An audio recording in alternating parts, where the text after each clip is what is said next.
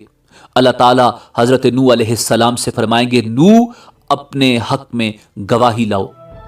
حضرت نوح علیہ السلام عرض کریں گے میری گواہی امت محمدیہ ہے۔ چنانچہ امت محمدیہ کے علماء، اولیاء اور صلحاء حاضر کیے جائیں گے اور وہ گواہی دیں گے کہ ہاں نوح پیغمبر بنا کر بھیجے گئے تھے اور انہوں نے 950 سال تک حق رسالت ادا کیا۔ قوم نوح کہے گی تم تو ہمارے زمانے میں موجود ہی نہیں تھے، تم یہ گواہی کیسے دے رہے ہو؟ اس پر رسول اکرم صلی اللہ علیہ وآلہ وسلم کو لایا جائے گا اور وہ اپنی امت کی صداقت کی گواہی دیں گے کہ میری امت نے قرآن مجید کی روح سے بالکل سچی گواہی دی ہے۔ رسول اکرم صلی اللہ علیہ وآلہ وسلم کی اس گواہی کے بعد قوم نوح لاجواب ہو جائے گی اور مجرم قرار پا کر جہنم میں ڈال دی جائے گی۔ ایسا ہی معاملہ قوم ہود، قوم صالح، قوم شعیب، قوم لوط اور دوسرے انبیاء کی اقوام کے ساتھ ہوگا۔ جرم ثابت ہونے کے بعد کافر بارگاہ الہی میں درخواست کریں گے اے ہمارے رب، ہم نے سب کچھ دیکھ اور سن لیا، بس ایک دفعہ ہمیں دنیا میں واپس بھیج دے، ہم ضرور نیک عمل کریں گے۔ ارشاد ہوگا یہ ممکن نہیں، اب تو تمہیں اپنے کرتوتوں کا ہمیشہ ہمیشہ کے لیے مزہ چکھنا ہوگا۔ کفار دوسری درخواست یہ کریں گے یا اللہ ہماری گمراہی کے ذمہ دار ہمارے پیشوا اور لیڈر ہیں، انہیں ہماری نسبت دوہرا عذاب دیا جائے۔ ارشاد ہوگا تمہارا یہ عذر بھی قابل سماعت نہیں، گمراہ ہونے والوں کو گمراہ ہونے کا عذاب دیا جائے گا اور گمراہ کرنے والوں کو گمراہ کرنے کا عذاب دیا جائے گا۔ اپنی اپنی جگہ تم دونوں ہی مجرم ہو، دونوں کو اپنے اپنے کیے کی سزا ملے گی۔ حشر میں اس قسم کے سوال و جواب کے علاوہ دیگر اعمال کا حساب کتاب بھی ہوگا۔ حقوق اللہ میں سے نماز کا حساب سب سے پہلے ہوگا۔ جو آدمی نماز کے حساب میں کامیاب رہا انشاءاللہ باقی اعمال میں بھی کامیاب رہے گا، اور جو نماز کے حساب میں ناکام رہا وہ باقی اعمال میں بھی ناکام رہے گا۔ ارشاد نبوی صلی اللہ علیہ وآلہ وسلم ہے نماز جنت کی کنجی ہے۔ حقوق العباد میں سے سب سے پہلے قتل کا حساب لیا جائے گا، اس کے بعد دوسرے اعمال کا، مقتول کو قاتل سے، مظلوم کو ظالم سے، مجبور کو جابر سے، محکوم کو حاکم سے اس کا حق دلوایا جائے گا۔ اللہ تعالیٰ فرمائے گا میں بادشاہ ہوں اور حقوق دلوانے والا ہوں، آج کوئی جہنمی اس وقت تک جہنم میں نہیں جا سکتا جب تک کسی جنتی کو اس کا حق نہ دلوا دوں، اور کوئی جنتی اس وقت تک جنت میں نہیں جا سکتا جب تک کسی جہنمی کو اس کا حق نہ دلوا دوں۔ چھوٹے سے چھوٹے ظلم اور معمولی سے معمولی زیادتی کا حق بھی اللہ تعالیٰ حقدار کو دلوا کر چھوڑیں گے۔ اگر کسی نے پیلو کی ٹہنی کے برابر کسی کا حق غصب کیا ہوگا یا کسی کی بے عزتی کی ہوگی تو اللہ تعالیٰ اس کا بدلہ بھی دلوائیں گے۔ اگر کسی نے کسی جانور پر ظلم کیا اور زیادتی کی ہوگی تو اس جانور کا بدلہ بھی اللہ تعالیٰ لے کے چھوڑیں گے۔ حتیٰ کہ اگر کسی جانور نے کسی جانور پر ظلم کیا ہوگا تو ان جانوروں کو بھی ایک دوسرے سے حقوق دلوانے کے لیے زندہ کیا جائے گا اور مظلوم جانور کو ظالم جانور سے بدلہ دلوایا جائے گا، اس کے بعد انہیں دوبارہ مرنے کا حکم دیا جائے گا۔ بدلہ یا حقوق کی ادائیگی نیکیوں کے ساتھ ہوگی۔ ظالم نے مظلوم پر جتنا ظلم کیا ہوگا اس کے برابر اس کی نیکیاں لے کر مظلوم کو دی جائیں گی۔ اگر ظالم کے نامہ اعمال میں نیکیاں نہیں ہوں گی تو پھر مظلوم کے گناہ ظالم کے سر پر ڈال دیے جائیں گے۔ حقوق لینے اور دینے کے بعد تمام انسانوں کے نامہ اعمال اپنی آخری شکل میں وزن ہونے کے لیے تیار ہو جائیں گے اور اتمام حجت کے لیے میزان قائم کیا جائے گا۔ میزان میں جن لوگوں کی نیکیوں کا پلڑا بھاری ہوگا وہ کامیاب قرار پائیں گے اور جنت میں جائیں گے، اور جن کی برائیوں کے پلڑے بھاری ہوں گے وہ جہنم میں جائیں گے۔ بعض لوگوں کے میزان میں ایک نیکی کی زیادتی یا ایک نیکی کی کمی ان کے جنتی یا جہنمی ہونے کا فیصلہ کر دے گی، اور کہا جاتا ہے کہ ہر شخص کے اعمال تلنے پر ایک فرشتہ اعلان کرے گا کہ فلاں ابن فلاں کامیاب ہوا یا فلاں ابن فلاں ناکام ہوا۔ لوگوں کے نامہ اعمال کا وزن ان کے ایمان اور عقیدہ کے مطابق ہوگا۔ کفار، مشرکین، مرتدین اور منافقین کے ڈھیروں نیک اعمال کا وزن ذرہ برابر نہیں ہوگا، جبکہ ایک مومن آدمی کے نامہ اعمال میں 99 گناہوں سے بھرے ہوئے رجسٹر ہوں گے۔ اللہ تعالیٰ کے سوالوں کے جواب میں وہ اپنے گناہوں کا اعتراف کرے گا۔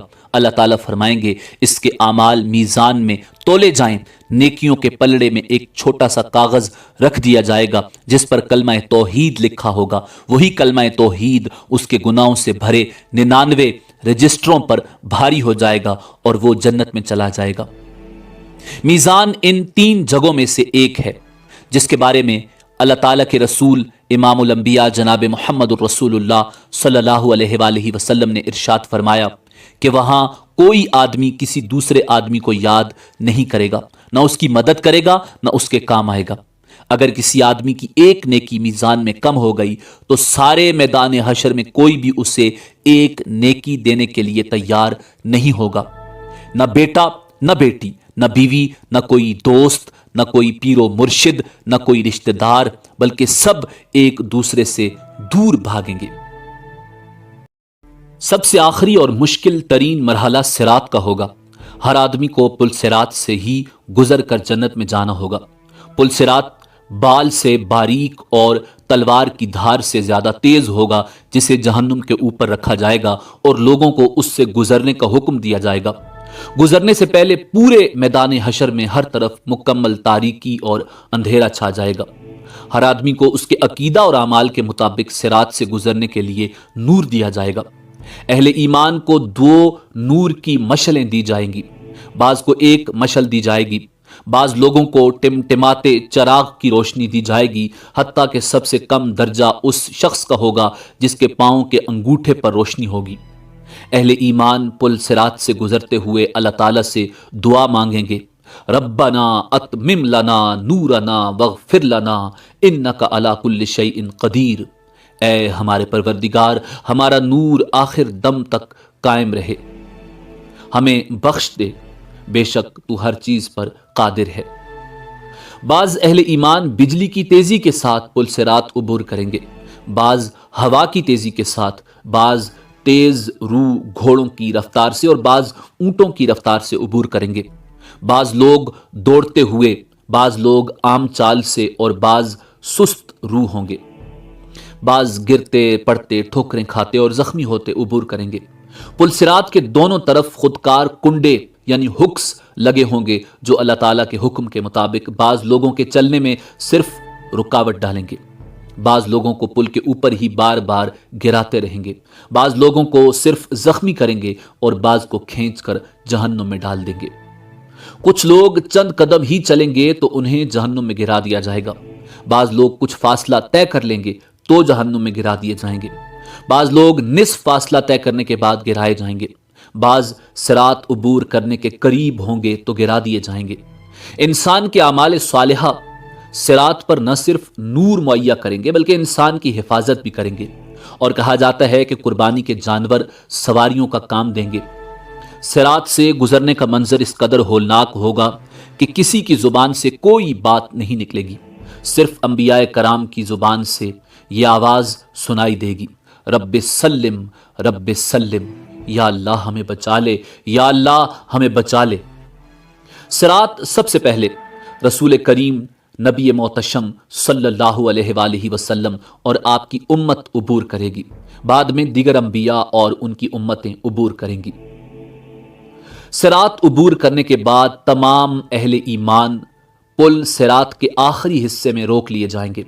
اور جن مسلمانوں کے درمیان کوئی غلط فہمی یا گلا شکوہ، غصہ یا ناراضگی ہوگی وہ دور کی جائے گی۔ جب سارے اہل ایمان مکمل طور پر پاک اور صاف ہو جائیں گے تب انہیں جنت میں داخل ہونے کی اجازت دی جائے گی۔ نبی کریم رؤوف الرحیم امام الانبیاء جناب محمد الرسول اللہ صلی اللہ علیہ وآلہ وسلم جنت کے دروازے پر تشریف لائیں گے۔ دروازہ کھلے گا، آپ اپنی امت سمیت جنت میں قدم رنجا فرمائیں گے۔ جنت میں داخل ہونے کے بعد آپ کو اپنی امت کی فکر لاحق ہوگی۔ آپ اپنی امت کا حال دریافت فرمائیں گے۔ جب آپ کو معلوم ہوگا کہ بے شمار امتی جہنم میں ہیں تو آپ اللہ کے حضور سجدہ میں گر پڑیں گے، اللہ تعالیٰ کی حمد و ثنا کر کے سفارش کی اجازت طلب کریں گے۔ طویل مدت سجدہ میں گزارنے کے بعد حکم ہوگا، اے محمد جاؤ، آپ کی امت میں سے جن کے دل میں جو کے دانے کے برابر ایمان ہے انہیں جہنم سے نکال کر جنت میں داخل کر دو۔ رسول کریم صلی اللہ علیہ وآلہ وسلم فرشتوں کو لے کر اپنی امت کے برگزیدہ افراد کے ساتھ جہنم کے کنارے تک جائیں گے اور فرمائیں گے، اپنے اپنے اعزاء و اقارب اور اپنی اپنی جان پہچان کے افراد کی نشانی بتاؤ تاکہ فرشتے انہیں نکال لائیں۔ چنانچہ ایسے لوگ جن کے دل میں جو کے دانے کے برابر ایمان ہوگا جہنم سے نکال کر جنت میں لے جائیں گے۔ اس وقت آپ صلی اللہ علیہ وآلہ وسلم کی امت اہل جنت کا 1/4 ہوگی۔ آپ کی سفارش دیکھ کر دیگر انبیاء کرام بھی اپنی اپنی امتوں کی سفارش کریں گے۔ امت محمدیہ کے شہداء، علماء، اولیاء اور صلحاء کو بھی شفاعت کی اجازت دی جائے گی اور وہ بھی اپنے اپنے اعزاء و اقارب اور جان پہچان کے لوگوں کی سفارش کر کے انہیں جہنم سے نکلوا کر جنت میں لے جائیں گے۔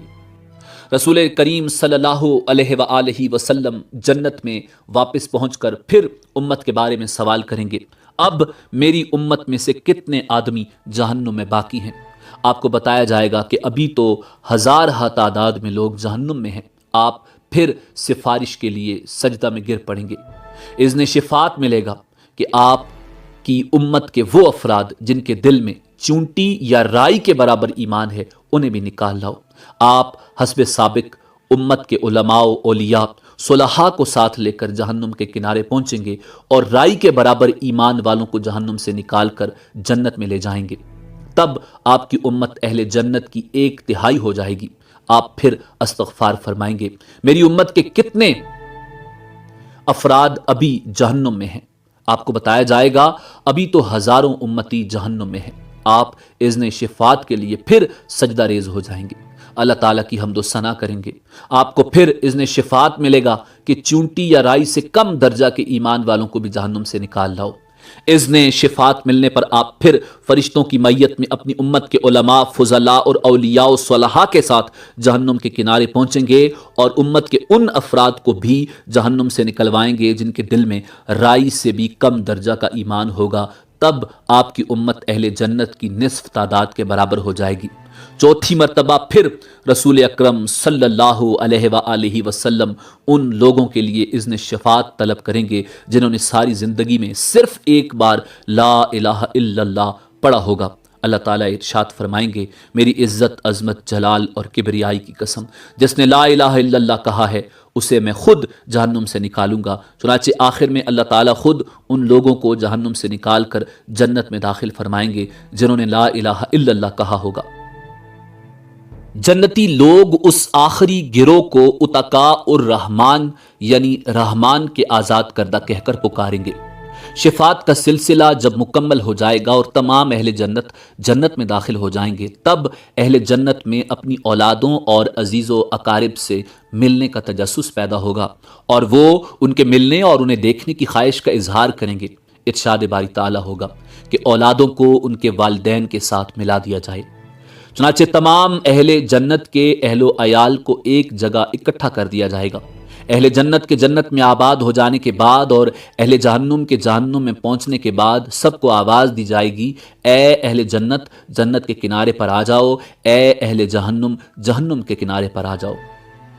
دونوں فریق جب کناروں پر پہنچیں گے، ایک سفید مینڈا لایا جائے گا جس کے بارے میں سوال کیا جائے گا، اے اہل جنت، اے اہل جہنم، بتاؤ یہ کون ہے؟ کہیں گے یا اللہ یہ موت ہے۔ اس کے بعد اللہ تعالیٰ اس مینڈے کو ذبح کرنے کا حکم دیں گے۔ مینڈے کو ذبح کرنے کے بعد اعلان کر دیا جائے گا، اے جنت والو، تمہارے لیے ہمیشہ ہمیشہ کے لیے جنت ہے، تمہیں کبھی موت نہیں آئے گی، اور اے جہنم والو، تمہارے لیے ہمیشہ ہمیشہ کی جہنم ہے، تمہیں بھی کبھی موت نہیں آئے گی۔ یہ سن کر جنتی لوگ اس قدر خوش ہوں گے کہ اگر خوشی سے مرنا ممکن ہوتا تو جنتی لوگ خوشی سے مر جاتے۔ جہنمی یہ اعلان سن کر اس قدر مغموم ہوں گے کہ اگر غم سے مرنا ممکن ہوتا تو جہنمی لوگ غم سے مر جاتے۔ آخرت کے شدید مصائب و آلام کے مقابلے میں دنیا کے مصائب و آلام نہ صرف عارضی بلکہ بہت ہی کم تر درجے کے ہیں۔ آخرت کی لازوال اور ابدی نعمتوں کے مقابلے میں دنیا کی نعمتیں بالکل عارضی اور کم تر درجے کی ہیں۔ پس عقل مند لوگ وہی ہیں جو نہ تو دنیا کے مصائب و آلام سے گھبرا کر اللہ اور اس کے رسول کی نافرمانی میں پڑیں، اور نہ ہی دنیا کی رنگینیوں کے فریب میں مبتلا ہو کر اللہ اور اس کے رسول کو ناراض کر بیٹھیں، بلکہ دونوں حالتوں میں ان کی نگاہ آخرت کے آنے والے مراحل پر رہے۔ حضور نبی کریم صلی اللہ علیہ وآلہ وسلم سے دریافت کیا گیا، یا رسول اللہ، مومنوں میں سب سے زیادہ عقل مند کون ہے؟ آپ نے ارشاد فرمایا، جو موت کو زیادہ یاد کرتا ہو اور جو موت کے بعد آنے والے وقت کے لیے اچھی طرح تیاری کرتا ہو، وہ سب سے زیادہ عقل مند ہے۔ ناظرین، آخر میں اس بات کی وضاحت ضروری ہے کہ نفخ اولا سے لے کر جنت یا جہنم میں داخل ہونے تک کے تمام واقعات اور مراحل کی ترتیب کا ٹھیک ٹھیک تعین کرنا بہت مشکل ہے۔ اسی امید کے ساتھ اجازت دیجیے کہ آپ کو ہماری ویڈیو پسند آئی ہوگی۔ اللہ رب العزت کے حضور دعا ہے کہ پروردگار عالم ہمیں آخرت کی تیاری کرنے کی توفیق عطا فرمائے۔ دیکھتے رہیے info@adil۔ اللہ رب العزت آپ کا حامی و ناصر ہو۔